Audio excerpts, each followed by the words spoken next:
drive to church with my kids. We sing from my home till we get here. And we sang that just this morning. So I'm sure my daughter will be wondering if I knew that, to be running that. It's one of my best hymns.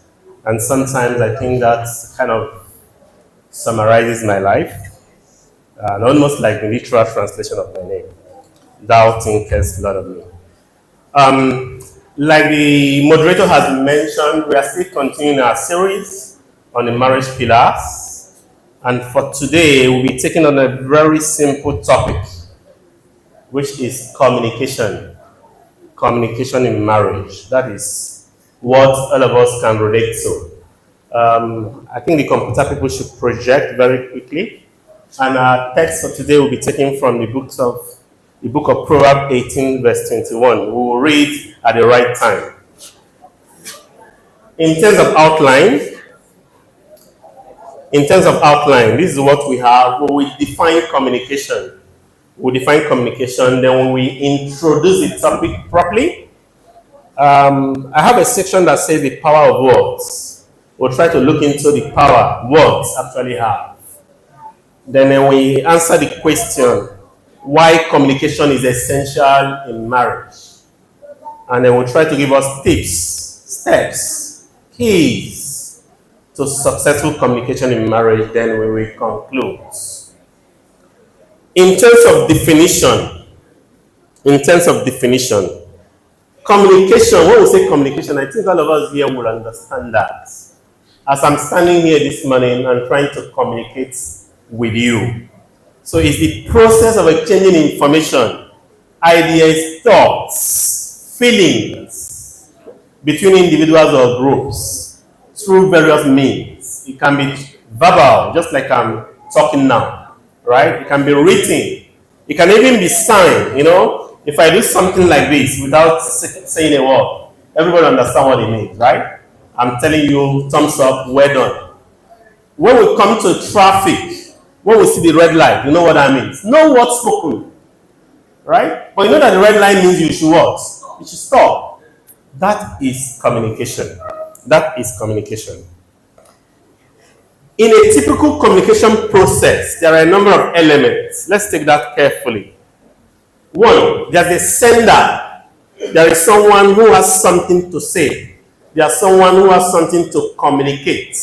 That person is the sender in that communication equation. Then there is the message. There's a message that's been what? Communicated. Something that's been said. And when we talk about message has elements. One is what you are saying. Another big part is how you are what? Saying it. Okay? So what you are saying and how you say it. As a matter of fact, how you say it is even almost more important than what you are saying, right? Will you be clear or will you give conflicting message? Will you be ambiguous that people will be wondering, what exactly do you mean? What is the content and what is the emotion? Some words, if you say things and there's no emotion in it, it may not convey the right word, meaning. Men are usually accused of this. You are saying important things and you are doing it like it's not from your heart. Sometimes there's also too much words, emotion, to the point that it becomes drama. Sometimes women are the ones who are guilty of this. So communicating, what are you saying? How are you saying it? Are you giving it just the right and measured emotion? Channel, the means of communication is what we call the channel. Am I speaking to you? Am I writing? And all of that. The receiver, the person who, I use the word here, decodes. You know what it means to decode? To interpret, right? So if you're going to give a message that is difficult to interpret, you see that the equation will not be complete because the receiver will be struggling to what? Decode it. The person who has to decode the message is the receiver. Then you have feedback. The feedback is what the receiver provides to you. As I'm speaking to you now, I'm looking at your face, right? If maybe it looks like, what is this man talking about? It will register on your face. That's a feedback. In some cases, you are allowed to respond. Maybe I ask a question. Do we understand? And we say, yes. That's what? feedback. So the receiver owes the sender feedback. Because if you are not giving feedback, the sender may not even know whether you are confused, whether you understand or you don't. So all these things will make up what? Communication. If anyone is missing, then there's the problem with what? The communication. So when it comes to feedback, one key word we talk about is active listening. If you are listening to someone, the person will know, at least even if you are faking it, but the person will know you are listening, compared to when you are not even involved. Active listening may be, I paraphrase, you mean that this is what you want me to do. It means I'm what? I'm listening. So all these things will make up what? Communication. And when anyone is missing, communication becomes difficult. For communication to be effective, the sender's message needs to be understood the way he or she intended it. You don't want to give out information and what is being actually understood at the end of the day is different. When you've done that, your communication is not what? Effective. So for communication to be effective, both the sender and the receiver, they need to be on the same page. They need to have agreed that this is what has been what? Communicated. Okay, and I said before that communication is not just about words. Sometimes the body language, eye contact, facial expressions, when people are bored, when people are not angry with what you've said, it will show on their face. That is also what? Communication. And here we then say that for us to actually interact with others, for us to succeed in interacting with people, we need to learn communication. We don't mean that you need to learn how to speak grammar or you need to learn how to speak fluently. But you need to learn how to what? Be understood and also understand others. So communication is something that we must learn. And the more intimate that relationship is, the greater the need for what? Communication. Maybe it doesn't matter so much when a stranger misunderstands you. You may never come across that stranger again. But when the people you are dealing with, the people you are on a day-to-day, are not able to understand you at all, it becomes what? A problem. So the greater the level of intimacy, the greater the need for what? Communication. And I say that communication hasn't really happened when two people are not on the same page. When you are giving out signal, and that signal is not understood, then there's no communication, right? Have you been in a situation when you are angry with somebody about something for days? Maybe you're not speaking. Eventually, when that topic is being discussed, you will know that, you then realize that you have just, all the while, you misinterpreted it. And whatever you are angry about never even happened in the first place. That is actually where the problem is. So when two parties are not in the same page, somebody is not talking to you, you don't even know why the person is not talking to you. When the person is telling you, because of what you did, you realize that never happened, right? That is because there has been what? No communication. I think we've defined communication already. Introduction. This is not communication in general. I just describe communication in general. But we are talking about communication in what? In marriage. And I started by saying that at the core of every healthy marriage is the ability of a couple to successfully communicate with what? One another. I have mentioned the elements, and I said anyone missing breaches the communication. And it can be difficult. Why? We are different, we are wired differently, we have different backgrounds, we have different experience, culture, and all of that. And this will affect what? Communication. So it's not something very easy. And a good communication is key to any marriage. You just want to ensure that you and your spouse, you don't want to communicate in such a way that your spouse feels disrespected, misunderstood. It's very important because you and your spouse need to feel that you're on the same page. And of course, it helps you in managing misunderstanding and to walk through whatever barriers or problems you may have for a happier future together. And I say that it can happen on various levels, but the deepest level of communication is where two individuals can actually almost talk about anything without fear of judgments, without being ashamed.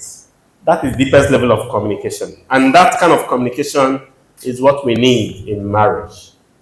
That's a bit of a definition. I just thought to talk about words, power of words. I will bring all this together, all the definition, I'll bring it together. I just want us to introduce this. I remember many years ago, I took a sermon that I titled Power of Words. I just went to that sermon and picked one or two slides. I didn't have to do anything. And I realized that those things are also as relevant as ever. There's a children's song that says, "Sticks and stones may break my bones, but words will never hurt me." Sticks and stones. They will teach when somebody is talking to you, just tell them sticks and stones. It doesn't matter what you say. That's not correct. Words can actually hurt you. Words can give you permanent damage. And that's why it's a children's song, because you come to understand that it's nonsense, right? There are people who have been hurt. They carry the hurt and pain of words spoken to them years ago. Things said to them never left their mind. There are people who have they've lost their self-esteem completely. They got shattered by things said to them at one point or the other. And that has remained with them. That's also why parents have to be careful. There are things that have been said to kids that they grow up and it starts affecting how they behave. There are kids that have been damaged by things their parents tell them. That's how words can be.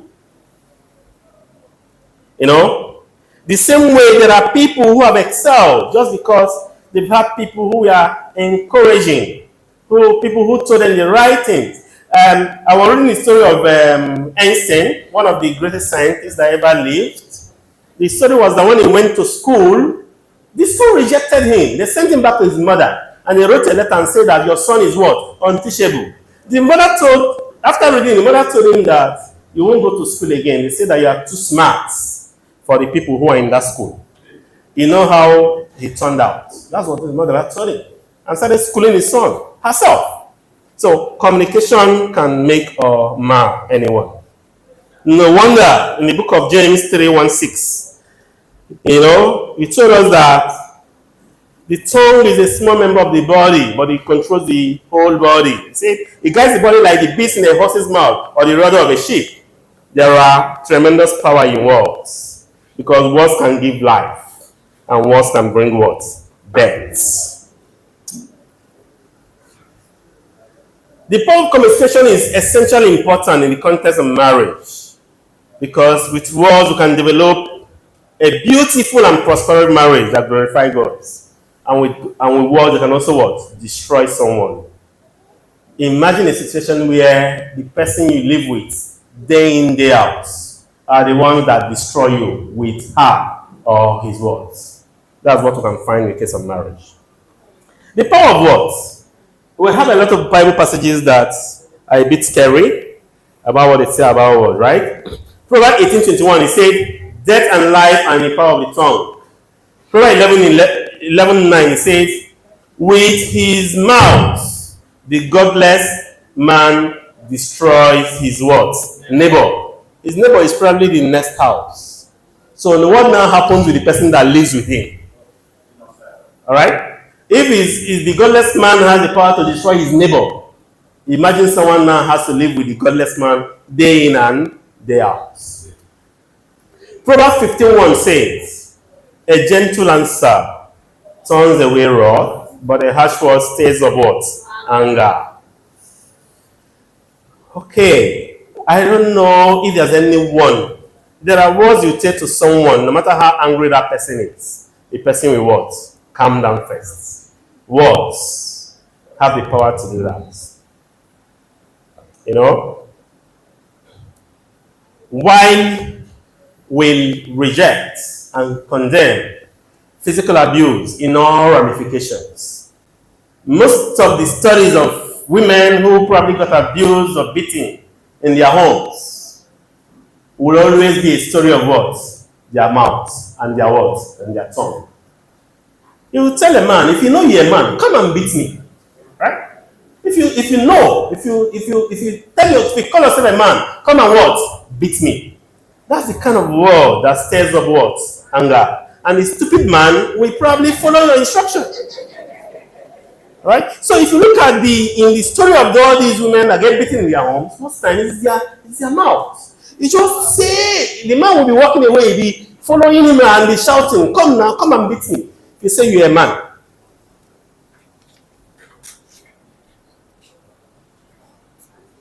Okay. Teachers in children class, I don't know why we have this problem all the time, right? Class 1, we have Sister Deborah Adewole and Jennifer Solomon. Class 2, Sister Robosa. And I think that Sister Robosa was actually changed, right? If I'm correct.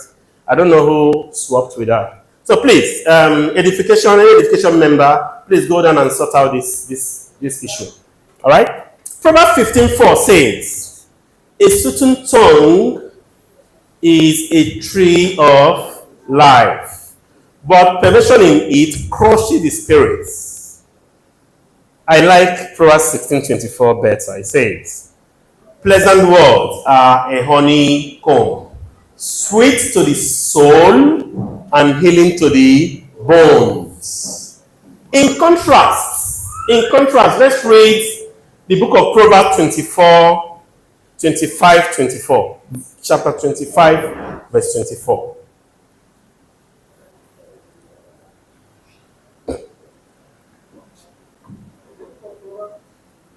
Chapter 25, from verse 24. It is better to dwell in a corner of a household than in a house shared with a contentious woman. Please read this again. Verse 24, Proverbs 25. It is better to dwell in a corner of a household than in a house shared with a contentious woman. Okay. Also, you can contrast this to what Proverbs 16:24 says, right? It said, in fact, it's better for you to go and stay somewhere in a rooftop. But do you know what the problem is, right? There are women that will just come to their homes, look at the rooftop, their husband is not there, they will say, thank God, I'm not contentious, right? But there are different rooftops. Some of them are in bars. Some of them are in beer parlors. Some of them are in the office. They don't want to what? Go home.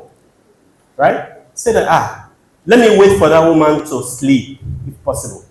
Right? I kid you not. I've met a man that said, I can't even go to my house until I'm drunk. I'm not kidding you. The personal experience said, the only way I can even go to my house is that I need to have what? Alcohol. So when my wife is quarreling, it's not even me she's quarreling with the alcohol inside of me. Alright? That is actually what it is. These are words. Words are powerful. The question is, how do we then use words? Are we using to build up people? Are we using to destroy? Are words filled with hate or love? Are they filled with bitterness or blessing? Complaining or compliments? Loss or love? Victory or defeat? And I put 10 things there. Words can build up. I told you the story of Edison. Sorry, did I say Einstein? Edison, Thomas Edison. The words can destroy. Words can start a war. If you know the history of Second World War and Hitler, right? You just say it enough to just say that the Jews are just at the bottom. They are not fit to live. If you also look at the history of the Biafran War, words were actually the cause of it. Of two young men who were dreaming their own personal egos, right? Words can start a war. Words can start riots. Those of us that attended the traditional, conventional universities, right? Personally, I joined a lot of aluta that I didn't even know what the problem was. I just know that the school must have done something wrong, right? Somebody will come, speak a lot of English and say, "Dan this, greatest this, greatest this." Before you know it, you are carrying placards. You don't even know what the problem is, right? People have actually used words to do that.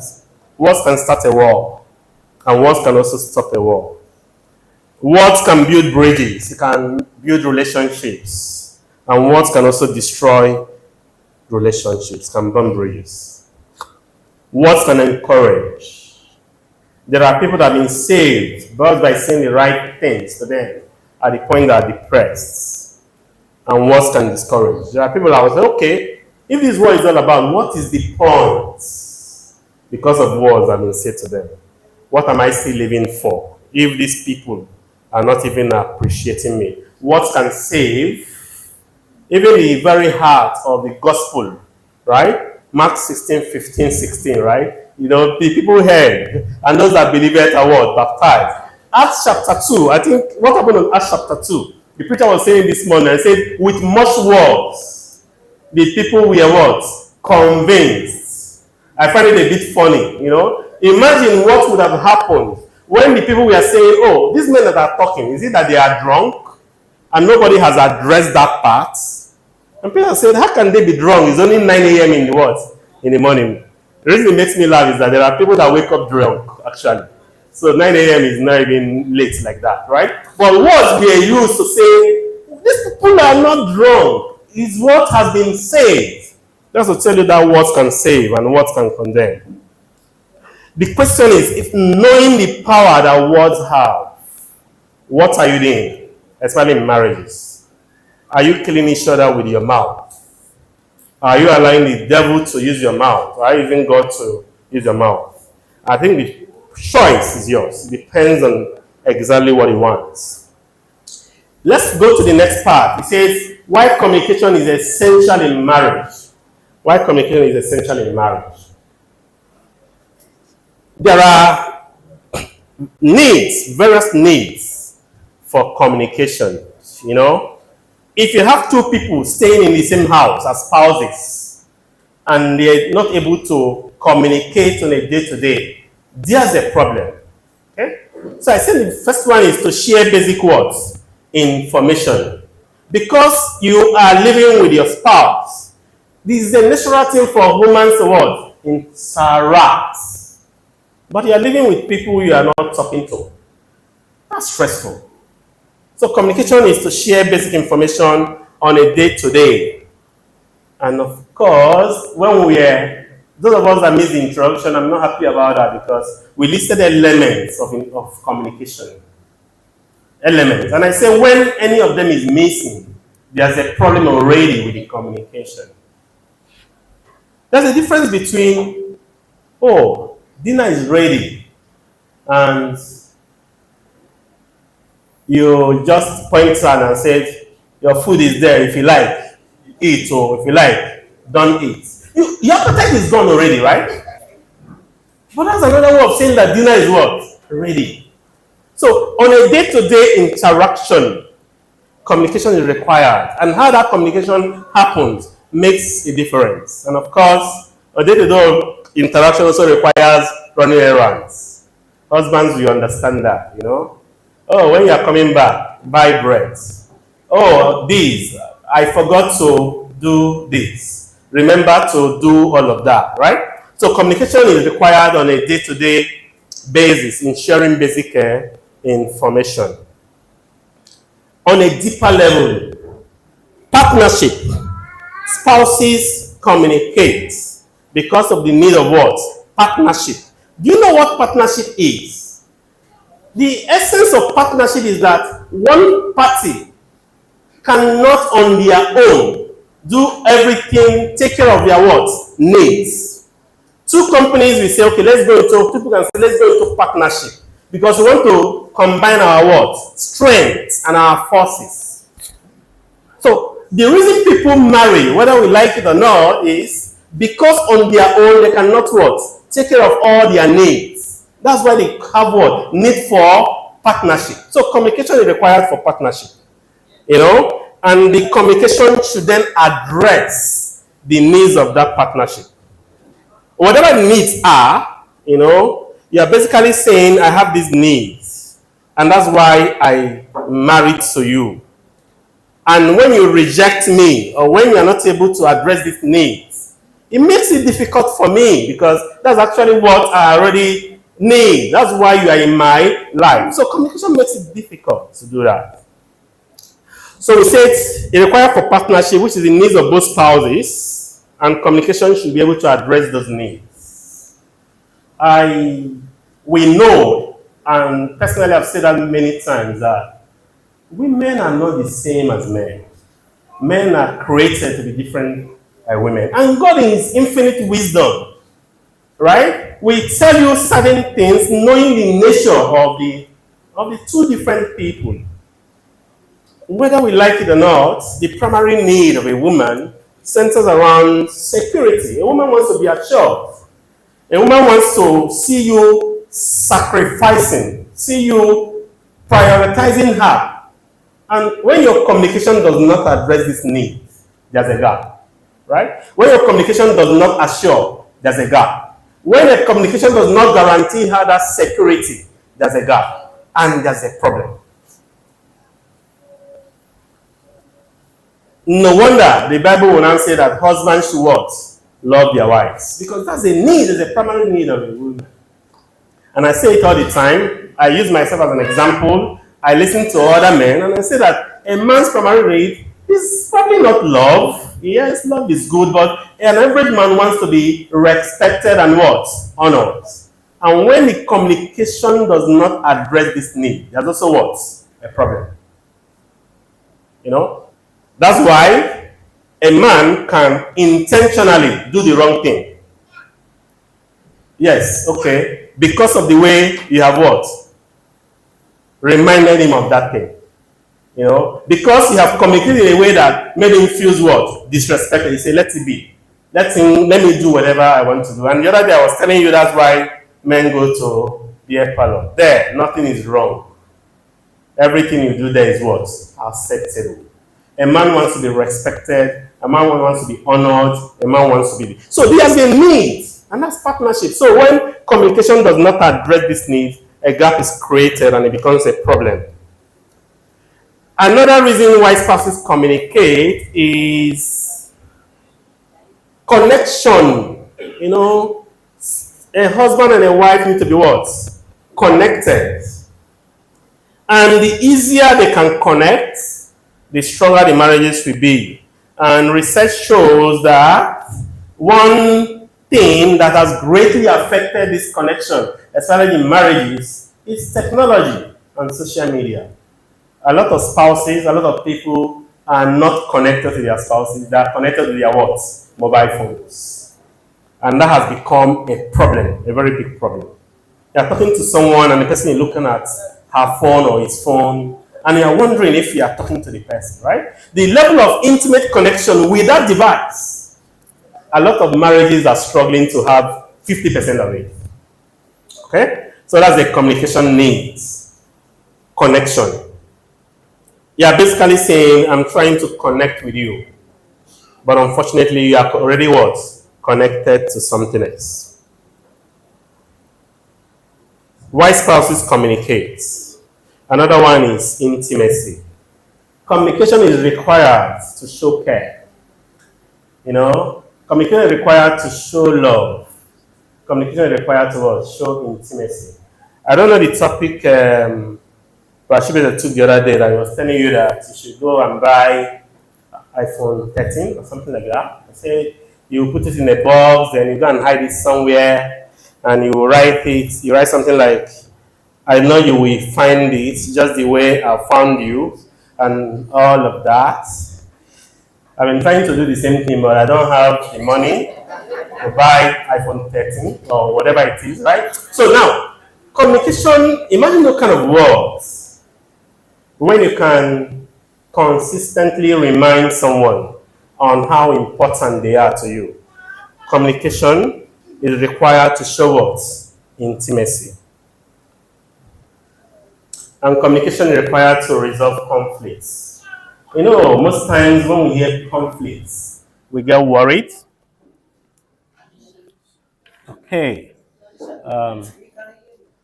All right, so I say that communication is also needed to what? Resolve conflicts. Conflict is when two people see things completely from different perspectives. If you are not careful, you will think that something is wrong with what? The other person. How can you not see this? How can you not understand this? How can even what you are saying make sense to you? You know, I don't know if you've ever felt that level of frustration. You are so sure something wrong what with the other person. That is conflict. And the closer you are to people, the more number of times you will feel this level of what? Frustration. Because two of you just don't see things from the same what? Perspective. This usually causes disagreements. And communication is required to address this what? Disagreement. You know, when people have learned, as a matter of fact, avoiding disagreement is not as important as knowing how to handle what? Disagreement. Disagreements are almost what? You know, they will happen. It is impossible for two people to what? Always what? Agree. It is impossible. You know, when that happens, just know that, you know, one person is actually suppressing so much. And the time will come when that will what? Come out in a way that it becomes what? Almost impossible to what? Handle. So spouses will not necessarily have to avoid disagreement. It's okay to disagree. The only problem is when you're not able to what? Manage the conflict, and communication is required to do that. I also remember, you know, I'm usually lazy when it comes to this kind of thing. So sometimes I remember what I did one time, I'll go and look for it, right? I remember taking on a topic one time that talks about managing conflict among brethren or something like that. So when this came to mind, I started looking for that lesson. And I saw one particular slide that I found interesting there. And I said, I'm going to show you again in case you've forgotten. Oh, I want this. Yes, exactly. I want you to look at what we have on the board there. Oh, it's not very clear. I actually want it to project it. Okay. I think it's clear enough, right? So let me make it simple. That's the picture of a woman, definitely not a man, right? Let me also make it simple. Is that woman you can see there a young woman or an old woman? Who wants to answer? Can give them. Okay, give Brother Jibade the microphone.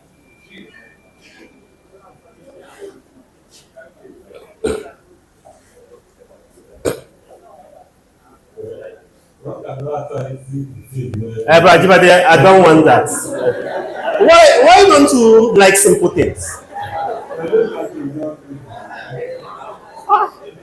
I don't know how you want to live your life like that. Something simple, you. Okay, he said he can see a young woman. Does anybody else see a young woman? No. Okay, who is seeing an old woman? Raise your hand.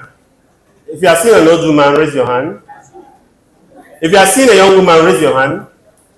If you are seeing a man, raise your hand. Okay. I just want to know that we know what we are doing. Do you know what has happened in this hall? At least 20 people or 15 people saw a young woman. And at least another 15 people saw an old woman. Somebody say how? Because you don't even know why anybody can see an old woman here when you are seeing a young woman. Right? There are people that after a while you will see both. I never saw beyond a young woman. No matter how much I look at this picture, I still see what? A young woman. Right? So imagine how personally I felt. The first time, this will be 2012, when I saw this, we were using a class for me. I thought the other people were joking, until I realized that all they could see in this picture is what? An old woman. While I could only see what? A young woman. You'll be amazed how we are wired differently. So sometimes when people see things differently from you, nothing is wrong with them. If they are not educated enough, they will actually think that something is wrong with you. Because that's all they could see. That is conflict. If we are educated enough to know that we are wired to reason in different ways, we are wired to see things differently, it becomes easier to manage what? Disagreements. And that is where communication comes. Okay, now let's go to keys to successful communication in marriage. We're basically saying these are the things you need to do if you want to be a better communicator in marriage. The first point there says, know your spouse. In the book of 1 Peter 3, verse 7, the Bible says, husbands, in the same way be considerate as you live with your wives, and treat them with respect as a weaker partner, and as heirs with you of the gracious gift of life, so that nothing will hinder your prayers. So the passage is basically saying, husband, be sensitive and tender towards your wives, and listen to them. That's what that passage is saying. When we read the book of 1 Peter 3:1, the same 1 Peter, it says wives have to be what? Submissive to their husbands. I said before that there are different needs. When I was talking about partnership, I said there are different needs of people. But it's not just black and white to say, oh, respect, love. It's more than that. Because individuals also value different things eventually.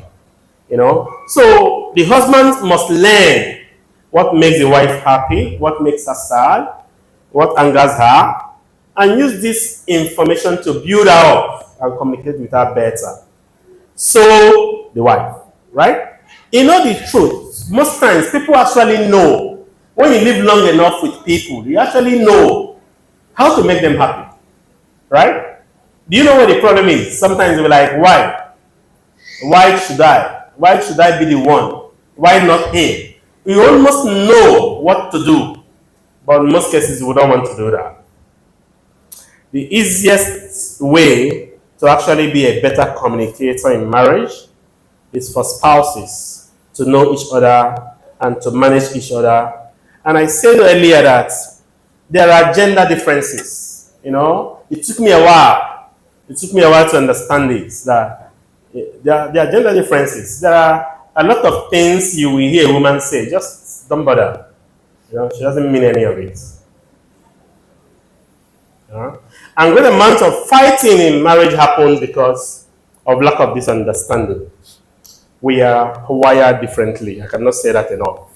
So the first step towards building better communication with your spouses is what?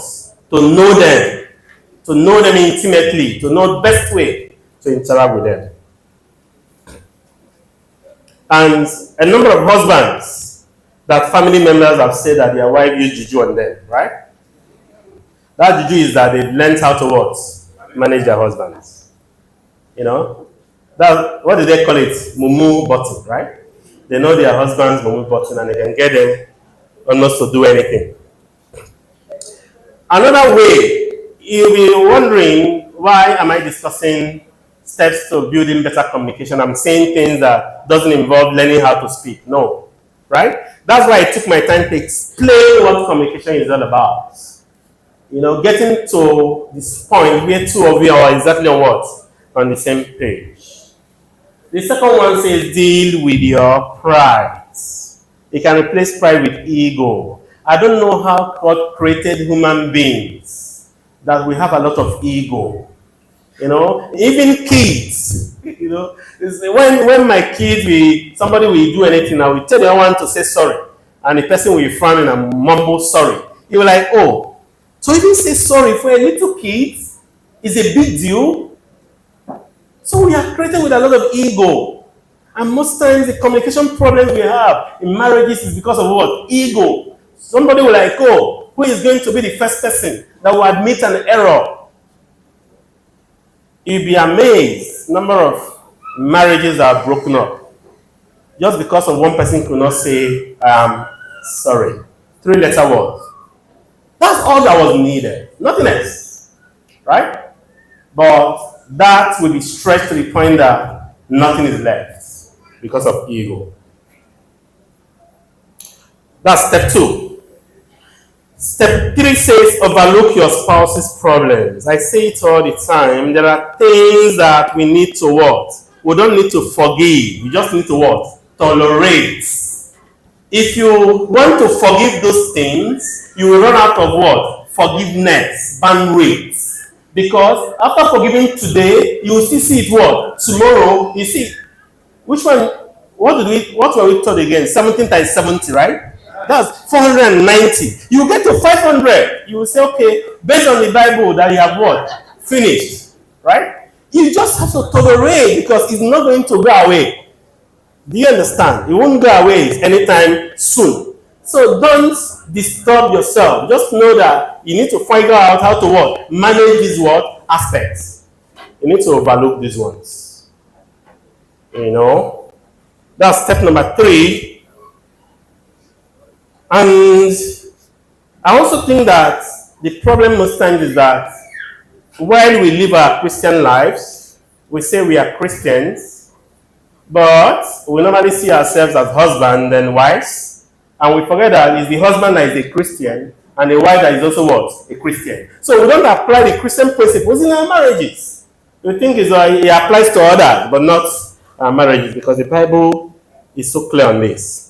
Step number 4 says, change yourself first. I will tell you the truth. There are people that are difficult. I agree. There are people that are hard not to what? Crap. I agree.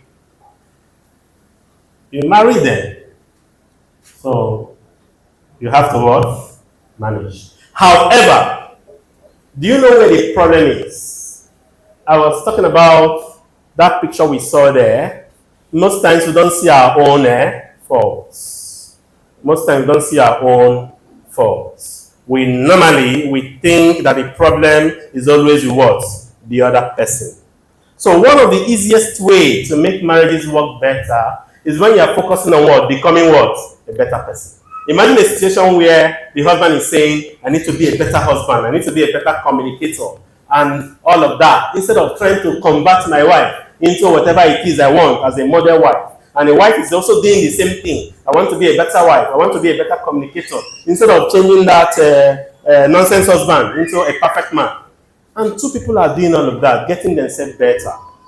You know, they will meet each other halfway. It is easier to change yourself than trying to what? Change others.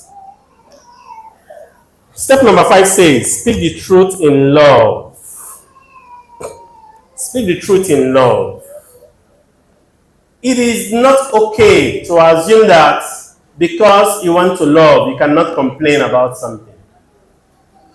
Spouses should give room for the fact that the other person may not want something and what? Complain. Right? It should even be happy. It should be asking for feedback. Okay, what is the problem? How do you want it? And all of that. And you should be able to give somebody feedback to say, but that anger was too much now. Was there something else? Or was it this thing that made you angry like this? When we learn how to manage the issue and not the people, it becomes easier. Don't treat the person like, hey, you evil woman or you evil man. What is the problem that happened? Focus on the problem. It will be easy. And I say, even kids know when the tone is not right. I remember when, many years ago, my first daughter was about 3 years. I was busy on my system, and she kept asking me questions, like that. If I'm irritated, you see it on my face, very easy. I will look at her, I will answer, I will look at her, I will answer. At a stage, she just stared me in my face and said, in her bad English, and said, so, but why are you angry for me? Why are you angry for me? I said, okay. They were basically saying, this man, whatever your problem is not, I'm not what? I'm not the cause. So, even kids we know when you are what? When you are speaking to them at the right tone, they will know. The step number 6, which is the last step before we conclude, it says, create an atmosphere of what? Trust. And it's not what you think that I'm thinking, it's a different thing. Communication is difficult when people consistently do not what? Honor their words or keep their words. promises. There are people that are smooth talker. They have very sweet mouth. Oh, this will never happen again. Trust me, it will not happen again. The next day, they do it. Oh, I'm sorry, it won't happen again. They are communicating, right? They are using words. They are always communicating. But they are not ready to do anything what? Differently or change. So words are no longer necessary at that point. Actions are what? Required. So communication is difficult when people do not honor their words.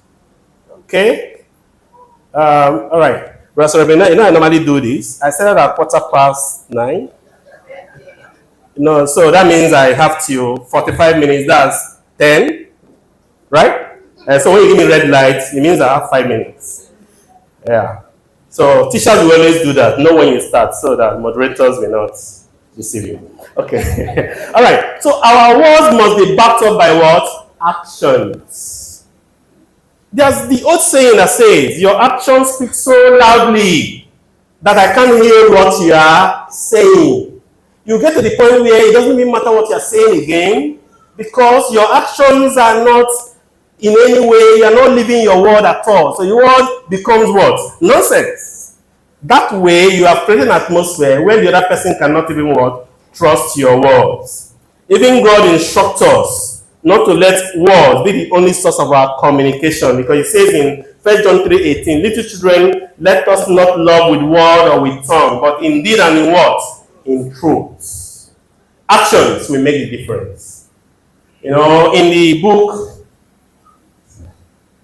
The 7 Habits of Highly Effective People, there was a word used there. I said it most of the times. Emotional bank accounts. Emotional bank accounts. Said, when you continue to do good to someone, it's somewhere you are depositing. So once in a while, when you withdraw, you still have what? A balance. You know what I mean? Somebody can say, "Oh, but this woman is normally not like this. Oh, this man is normally not like this." Because your actions are actually communicating what? Better. Not when you are consistently doing the same thing. I read a funny story of a husband. I don't know if it happened, but probably just an illustration. The story talks about a husband that got home drunk one day.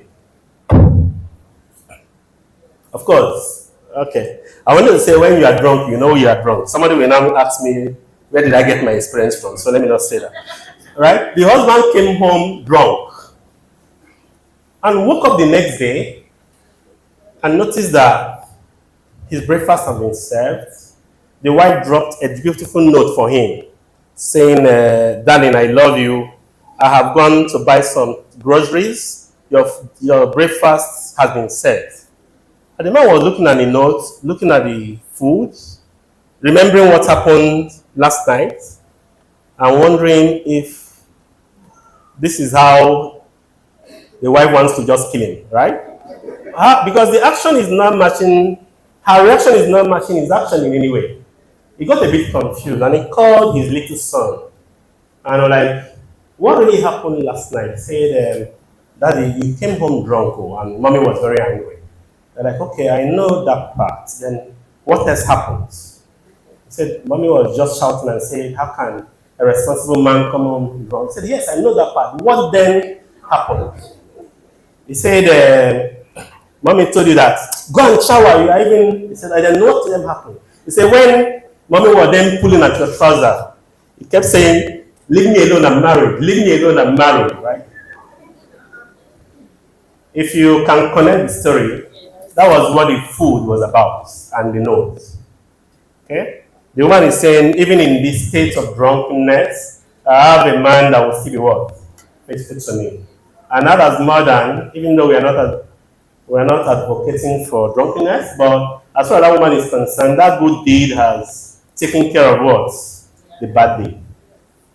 Create an atmosphere where your actions, you have enough actions that will make your communication easier to flow. Conclusion: marriage is hard work, and it's not enough to be wishing that things will be different. You need to plan, you need to work hard to achieve them. And if you want a Christian home where husband and wife can achieve intimacy, good level of intimacy, then we have to become better communicators. And let us plan on becoming better communicators. And the good Lord will make this possible for us, and will bless all of us in Jesus' name. Amen. See, I was exactly on time. Friend, let's thank Chinedu for that beautiful blessing He has given us this morning. And He blessed so much on communication. That is one of the pillars of marriage. While I was sitting, I was just looking at my wife. When He mentioned something, I looked at her, she looked at me and smiled. You know why? Because in the area of attention, I'm somebody that if I'm telling you something, my children, anywhere I go, and I'm communicating if you are not paying attention, I'll start that communication. Most of my wife will come back from the show around 9 or 10. That is time she will check message, the same message, and watch some things. I'll discuss it. I say, I'm hearing you. So I said, what did I say last? She just gets and says, you didn't even hear me, sir. Or sometimes she'll be sleeping. I said, if you want to sleep, let's talk this conversation. So I didn't hear you. As a brother, I said, what did I say last? So we need to pay attention. Be attentive like this phone of a thing. Don't let that distract you when it comes to communication. Communication should be very effective. But that is, we are wired differently, like Brother said, we reason differently. What I think you have said is different from the way you see it.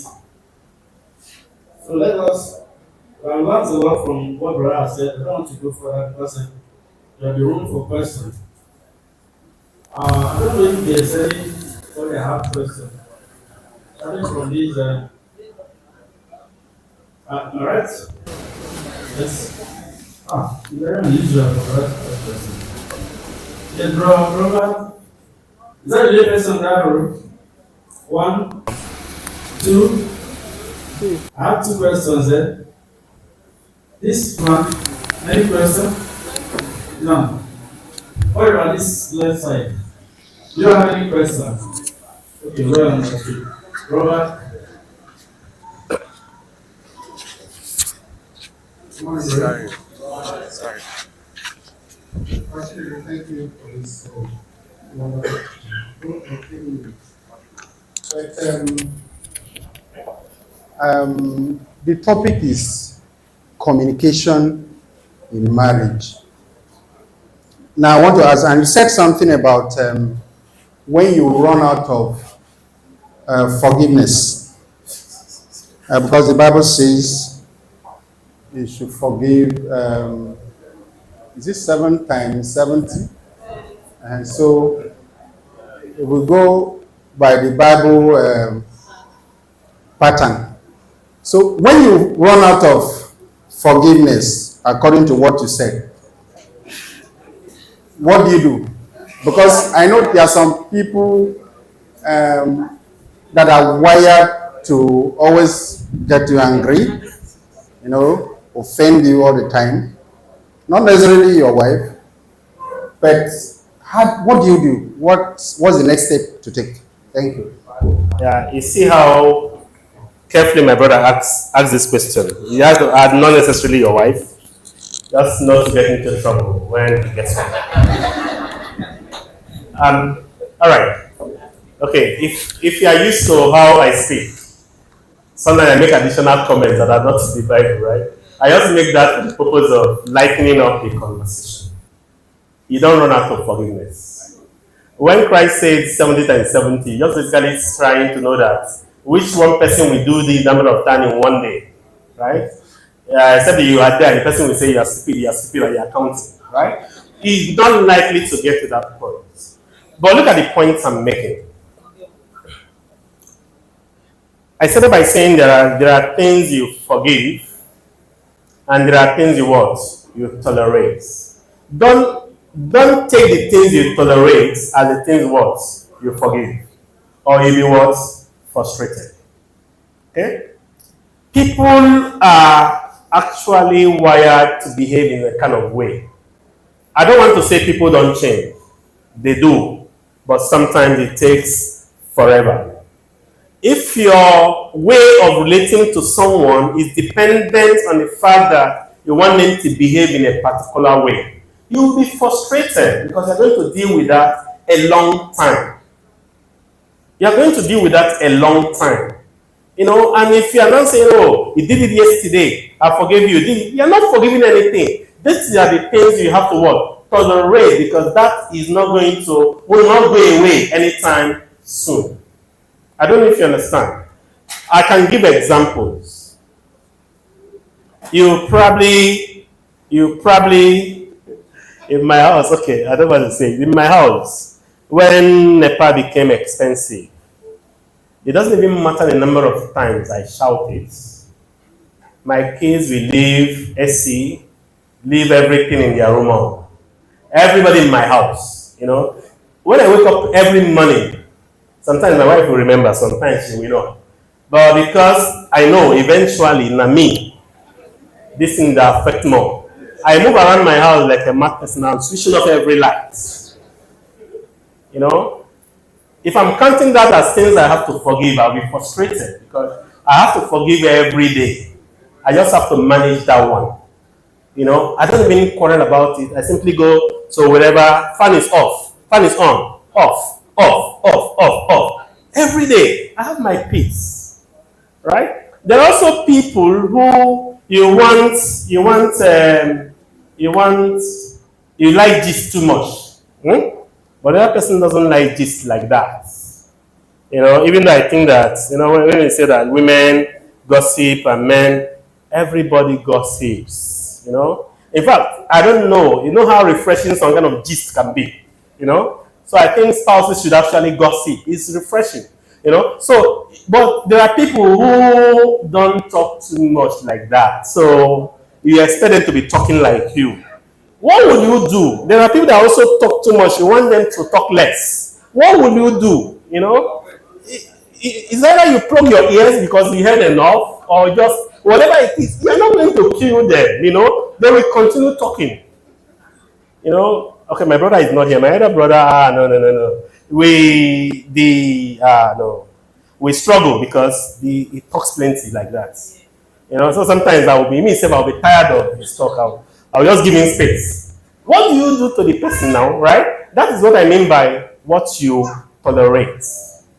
I don't mean that you will tolerate very bad behaviors. There are things you will, I talk about conflict resolution, I stop it there. There are methods of conflict resolution. There are things you ignore. There are things you confront. If something is threatening the unity of your family, you have to confront it. It's not something you tolerate. If there's someone, man or woman, who is making maybe your family to go into order, is a problem you need to fight. You don't tolerate that one. You address it. Do you understand? So that's the point I made. But forgiveness has no limits, my brother. You continue to forgive. But I just say, because it's not so easy to forgive, just know things you just tolerate and not counting it as what? Forgiveness. Is that clear? Second question. Good morning, brother. We are still talking about communication. So not really the marriage itself. But so what I want to ask here is communication. What has it got to do with stability of finance? Like when there is financial stability, does it really have to affect communication between those spouses? And if it should affect, or if it should not, rather if it should, how can that communication be restored or managed? Okay, I think maybe it's probably a chicken and egg thing. One can come before the other. But just imagine a situation where there's no money, and or things are not the way they used to be. As a husband, you have the ego. You don't want to be supposedly disrespected. You are still giving an air that everything is fine. And your wife has expectations that things should continue rolling the way it is. Right? And because of that, she's frustrated because she's not seeing anything and she doesn't even know that things have changed. That's where communication comes in. Imagine a situation when somebody comes and says, darling, see, there's a problem, you know. Maybe look for the time when that person can listen. There's a problem. There's really a problem. Look at this happened in the office as a result of this. I have this debt I'm paying off. Because I'm paying this debt between this day and this day, it will be difficult for me to afford this. Let's see how we can cut down on XYZ. There are people that will understand at that point. The next day they will forget, right? But imagine a situation where you have not even tried to explain. That's a financial problem known only to you, but your spouse is not aware. But what you will now say is that because I don't have money anymore, this woman is not talking to me anyhow. Have you explained to her? You know? And I was talking about emotional bank accounts. But are you also expecting everything? Oh, you still want your food to be served in a glass plate with all the dish in the world when there's no money? Are you also adjusting your own expectations? So you see, most times we have issues in marriages because we just don't communicate. And communication is not about talking. I defined it at the beginning. It said communication is when you are effectively able to convey your message so that both the sender and the receiver are exactly on the same page of the situation. We are not great as men most times to communicate. You just feel, oh, I will deal with it. That's my issue. But your spouse has not been carried along. The behavior change you expect will not happen because how do you address something you don't know about? You know? Okay, maybe you have a better...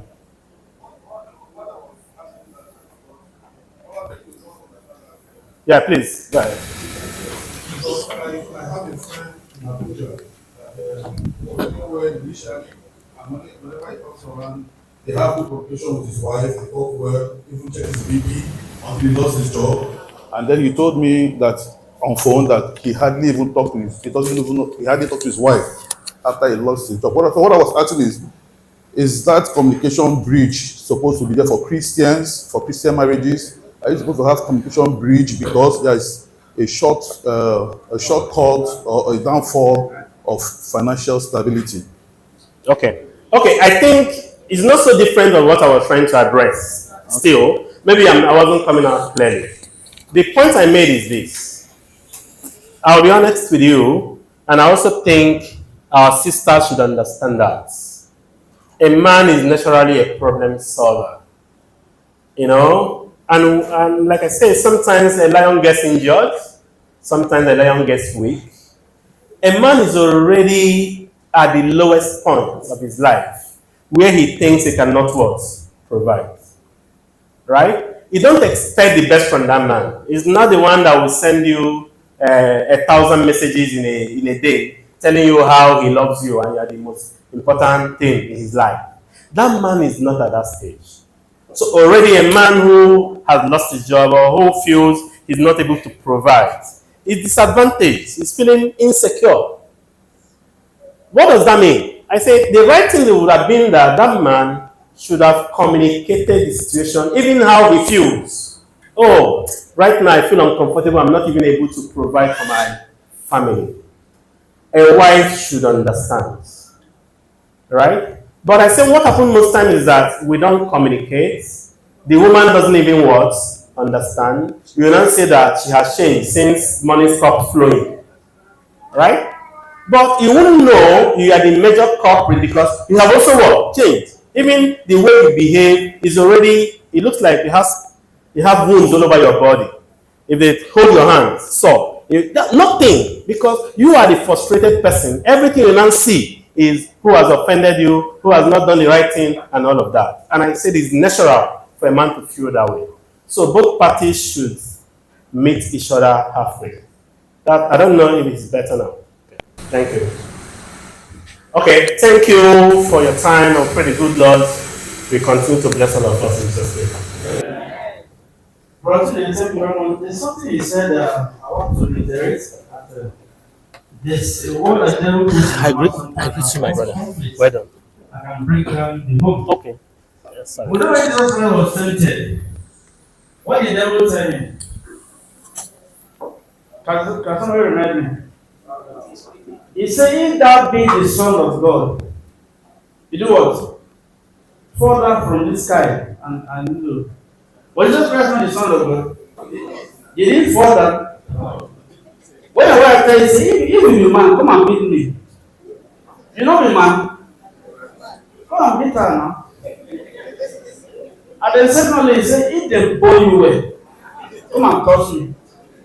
Those are devilish words, brethren. And sometimes there are some ways some children use now. To say, if your name Nandelis, come to medicine. Say you not be dentist. It has not changed your name. Those are devilish words that sometimes they will put in your mouth. It cause problem and you can break down your home. I just said that for the sake of those that came late. You have missed a lot, and I pray that the Lord bless the word and act in Jesus' name. Amen. We just take one chorus, and after which, bro, Johnny came and said, we'll thank God for the lesson we just had. That is how He placed in the heart for us to build up our homes effectively. Shall we be on our feet? Be lifted high, be lifted high, oh Lord, be lifted high, be lifted high, for you are ruling, righteous and worthy,